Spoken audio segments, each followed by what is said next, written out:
ओम शांति। आपका प्रश्न वरदान से लेकर है कि अलंकार को ही शक्ति का प्रतीक कहा, इसका क्या भावार्थ है।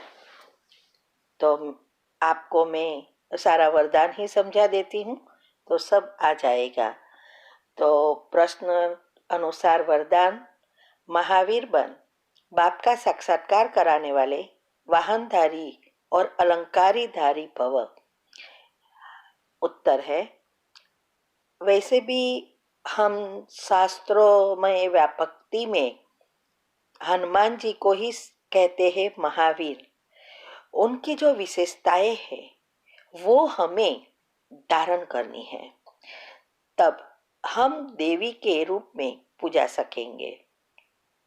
वैसे भी देवी देवताओं के जो वाहन दिखाते हैं वो भयंकर होता है, जैसे सिंह, वाघ, सांप वगैरह भयंकर प्राणी के ऊपर सवार दिखाते हैं।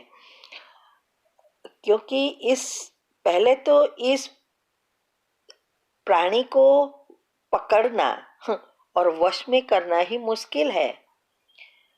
मैं तो कहूंगी कि सामान्य व्यक्तियों के लिए नामुमकिन है। वैसे ही ये 5 विकार ऐसे ही है। इसीलिए इस देवियों ने माना, जिस आत्माओं ने इस 5 विकारों को वश में किया, कोई भी परिस्थिति आई उसमें भी अचल अडोल स्थिति, कोई भी मनुष्य 10 हाथ वाले या 4 हाथ वाले नहीं होते हैं। वो शक्तियों की यादगार है। किसी ने कितनी शक्तियों को धारण किया उसके आधार से हाथ दिखाते हैं। वैसे भी बाहुबल कहते हैं ना, माना शक्ति कहते हैं। तो क्योंकि शक्ति हाथ में ही होती है, तो जितनी गुण और शक्ति जीवन में धारण करते हैं वो हम देवियों के अलंकार है। जब हम गुणों का चिंतन करते हैं तो वही चिंतन से हमारी शक्ति बन जाती है। इसीलिए बाबा भी हमेशा कहते हैं कि जो मेरे बच्चे बनते हैं उनको मैंने तो समान शक्तियां दे दी है। जैसे हम बाबा के बच्चे बनते हैं, हमें बाबा वरदान के रूप में सब शक्तियां दे देते हैं, लेकिन धारण करने में और समय पर उपयोग करने में नंबरवार है। इसीलिए महावीर माना हनुमान जी को शक्तिशाली बताया है। उसके लिए पर्वत को भी उठाना जैसे पत्थर उठाते हैं। लेकिन उनको भी ये शक्ति कब याद आई? जब वो सीता जी को ढूंढने निकले, तब सागर पार करना था, तब उसको याद दिलाया कि तेरे पास तो ये शक्ति है उड़ने की। तब उनकी सब शक्तियां जागृत हो गई। और जब रावण की लंका को जलाने के लिए पहले उसने खुद की पूंछ को जलाया ना, फिर लंका में आग लगाई। ऐसे ही हमारे सभी शक्तियां है, हमारे पास सभी शक्तियां है, लेकिन सुसुप्त है। इसीलिए साइंटिस्ट भी कहते हैं 90% शक्ति अंदर में है, मर्ज है। 10% ही कॉन्शियस माइंड की है, उसमें से हम 2-3% भी यूज नहीं करते। तो हमें भगवान ने आके याद दिलाया।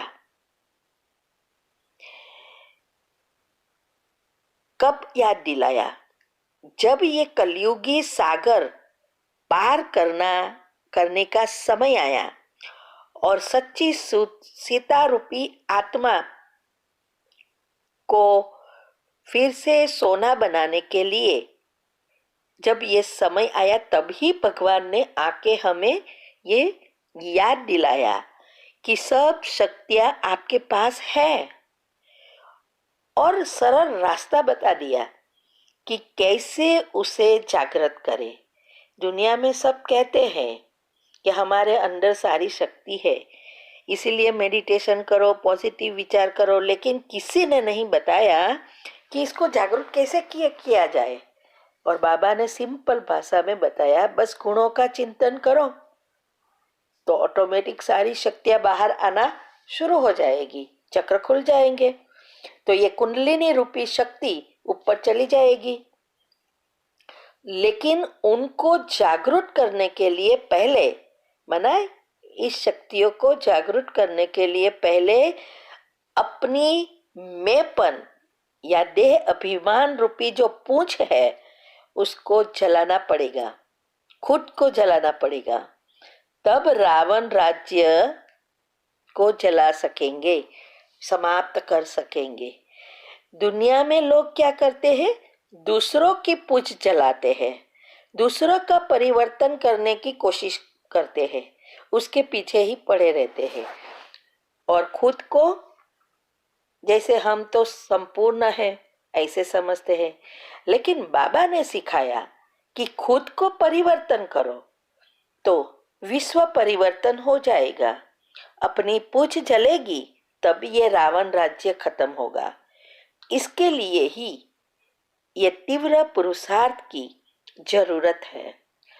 बाबा के सब बच्चे पुरुषार्थ तो करेंगे, लेकिन तीव्र तो वही करेंगे जिसको नंबर 1 में आना है, वही पूज्य बनते हैं। इसीलिए जैसे जैसे हम गुणों का चिंतन करते हैं वही हमारे अलंकार बनते हैं, चरित्र बनता है और इस चिंतन से वो शक्ति में परिवर्तन हो जाता है। इसीलिए बाबा ने आज वरदान में कहा कि ऐसे महावीर बनो कि जिससे कोई भी परिस्थिति रूपी पहाड़ गिरे तो हम उससे बच सके। इसीलिए बाबा ने स्लोगन में भी कहा कि एक रस पुरुषार्थ अर्थात अचल अडोल स्थिति होगी तो कितनी भी बड़ी परिस्थिति हो, लेकिन ऊंची स्थिति में रहकर आप उसको पार कर सकेंगे।